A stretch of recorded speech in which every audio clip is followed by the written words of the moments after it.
எல்லாருக்கும் வணக்கம். நம்ம எந்த படத்த பார்க்க போறோம்னா, "ஜஸ்டிஸ் ஃபார் ஜெனி" மூவியோட ரிவ்யூ பார்க்கலாம். படத்த யாரு டைரக்ஷன் பண்ணியிருக்காங்கன்னா, சந்தோஷ் ரான்யா.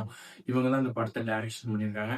படத்தோட கதை தான் என்னடா அப்படின்னு கேட்டா, ஒரு பொம்பள பொறுக்கி நாயி பெண்கள கடத்தி, காமத்த பயன்படுத்திக்கிட்டு கொலைய பண்ணிட்டு வரான் இவன். படத்துக்கு ஃபர்ஸ்ட் ஹாஃப், செகண்ட் ஹாஃப்லாம் இல்லைங்க. ஒரே ஹாஃப் தான். இந்த நாய புடிக்கிறது மட்டும் தான் போலீஸ்க்கு வேலையா இருக்குது. இவன புடிச்சாலும் வெளிய வந்துர்றான். இவன எப்படி அட்டாக் பண்றது அப்படின்னு சொல்லிட்டு பெண்களால பாதிக்கப்பட்ட குடும்பத்த சேர்ந்தவங்க ஒரு பக்கம், போலீஸ் ஒரு பக்கம் இந்த நாய தேடிக்கிட்டு இருக்கிறாங்க. இவன் எல்லா இன்ஃப்ளூயன்ஸும் பயன்படுத்தி மறைஞ்சு மறைஞ்சு வந்துட்டு இருக்கிறான். படத்துக்கு ஏத்த ஒரு பிஜிஎம், பெண்களுக்கு நடக்கக்கூடிய அநீதிய சொல்லக்கூடிய ஒரு ஃபிலிமா அது ஒரு பக்கம்.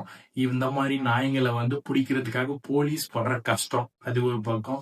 ஒரே ஒரு ட்ராக்ல போகக்கூடிய ஒரே ஃபிலிம்னா ஜஸ்டிஸ் ஃபார் ஜெனி. இந்த மூவிய வந்து சீன் பை சீன் செதுக்கியிருக்காங்கன்னே சொல்லலாம். ஒரு ஹாரர் த்ரில்லர். தயவு செஞ்சு குழந்தைங்கள யாரும் இந்த மூவிக்கு கூட்டிட்டு போகாதீங்க.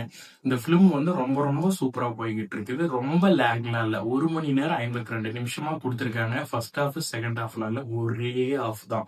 அதுதான் நம்ம ஜஸ்டிஸ் ஃபார் ஜெனி. எல்லா பெண்களையும் இதே மாதிரி பண்ணிக்கிட்டு வரான். ஆனா ஏன்டா அந்த படத்துக்கு ஜஸ்டிஸ் ஃபார் ஜெனின்னு டைட்டில் வச்சிருக்காங்கன்னு நீங்க கேட்கலாம். அதுக்கு ஒரே அர்த்தம், அந்த ஜெனின்ற ஒரு பொண்ணு மட்டும் இவனை துரத்திக்கிட்டு இருக்குது. பேயாகவும் போலீஸ் ஒரு பக்கம் இவனை துரத்துறாங்க.